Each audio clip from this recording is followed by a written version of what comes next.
বর্ষাকাল ইলিশের মরশুম, তাই কম বেশি সবার বাড়িতেই ইলিশ রান্না হয়ে থাকে। ইলিশের ভাপা, ভাজা, টক, পাতুরি, পোলাও নানা রকম পদের মধ্যে সবথেকে সহজ এবং স্বাস্থ্যকর রেসিপি হলো আলু বেগুন দিয়ে ইলিশ মাছের পাতলা ঝোল। শুধুমাত্র কালো জিরে কাঁচা লঙ্কা দিয়ে কোনো রকম মশলা ছাড়া ইলিশ মাছের যে পাতলা ঝোল হয়, আজকে সেই রেসিপি আপনাদের কাছে শেয়ার করছি। নমস্কার, আমি শ্রীপর্ণা।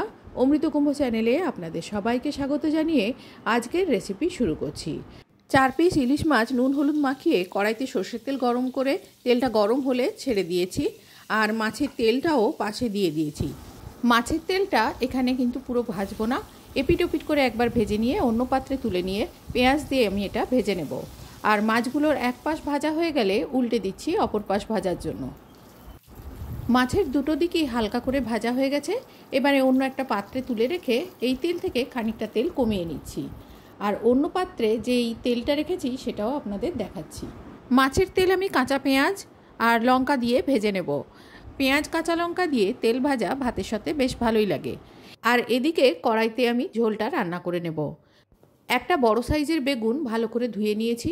বেগুনটা থেকে 12টা টুকরো করে নিয়েছি। তেলের মধ্যে বেগুনগুলো ছেড়ে দিলাম।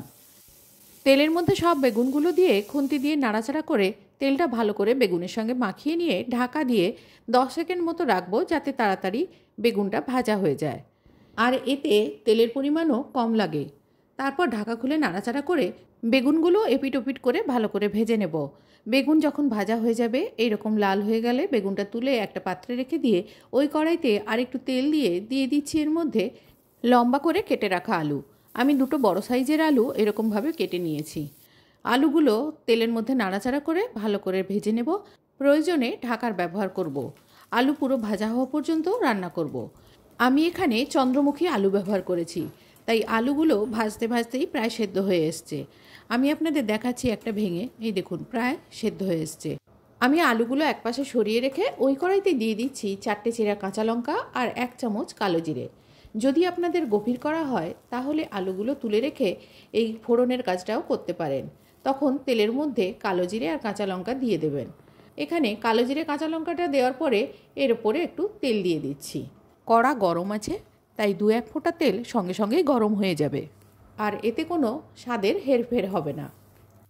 এবারে আলু, কাঁচা লঙ্কা, কালো জিরে সব কিছু আবারও একসঙ্গে ভালো করে একটু ভেজে নিয়ে দিয়ে দিচ্ছি এতে পরিমাণ মতো নুন, আর দিয়ে দিচ্ছি পরিমাণ মতো গুঁড়ো হলুদ, দিয়ে দিচ্ছি এরপরে জল।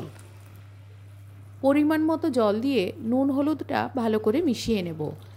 আপনারা যেরকম ঝোল পছন্দ করেন সেই পরিমাণ জল দেবেন। নুন হলুদ মিশিয়ে নিয়ে ঝোলটা ফুটে উঠতে দেব। ভেজে রাখা মাছ আর বেগুন আমি একসাথে রেখেছি। এবারে ঝোলটা ফুটে উঠলে দিয়ে দিচ্ছি এর মধ্যে ভেজে রাখা মাছ আর ভেজে রাখা বেগুনগুলোও একই সাথে আমি দিয়ে দিচ্ছি। যেহেতু মাছটা ভাজা আছে তাই সেদ্ধ হতে বেশি সময় লাগবে না। এবারে ভালো করে মিনিট 3 টকবক করে ফুটিয়ে নিলেই ঝোল একেবারে তৈরি। শুধুমাত্র কালো জিরে কাঁচা লঙ্কা দিয়ে এই ঝোল খেতে ভীষণই সুস্বাদু হয়। খেয়াল রাখবেন ঝোলে কোনো রকম মিষ্টি ব্যবহার করবেন না, বা ধনে গুঁড়ো, জিরে গুঁড়ো কোনো রকম মশলা ব্যবহার করবেন না। শুধুমাত্র কালো জিরে কাঁচা লঙ্কা দিয়ে ইলিশ মাছের এই ঝোল এতটাই সুস্বাদু হয়, এই দিয়ে আপনি 1 থালা ভাত নিমেষে খেয়ে নিতে পারবেন। ঝোলের নুনটা চেক করে নিয়ে মিনিট 3 ফুটিয়ে নিয়ে ঝোলটা একটা বাটিতে ঢেলে নিয়েছি। এবারে পরিবেশন করার পালা। মাছের তেল কাঁচা লঙ্কা আর কাঁচা পেঁয়াজ দিয়ে ভেজে নিয়েছি। গরম ভাতের সাথে মাছের তেল ভাজা, আলু আর কুমড়ো সরু সরু করে কেটে বেসন দিয়ে বড়া, কুঁদরি ভাজা, নারকেল দিয়ে নিরামিষ ছোলার ডাল, আলু বেগুন দিয়ে ইলিশ মাছের ঝোল, আর দিয়েছি 4 টুকরো আম। এটা কোনো থালির রেসিপি নয়, তবে কুঁদরি ভাজা আর ছোলার ডালের রেসিপির লিঙ্ক ডেসক্রিপশান বক্সে দেওয়া থাকবে, ওখান থেকে আপনারা পেয়ে যাবেন। আজ এই পর্যন্ত, দেখা হবে অন্য কোনো দিন অন্য কোনো রেসিপিতে। ততদিন পর্যন্ত সবাই ভালো থাকবেন, সুস্থ থাকবেন, আনন্দে কাটাবেন। ভিডিওটি শেষ পর্যন্ত দেখার জন্য সবাইকে ধন্যবাদ।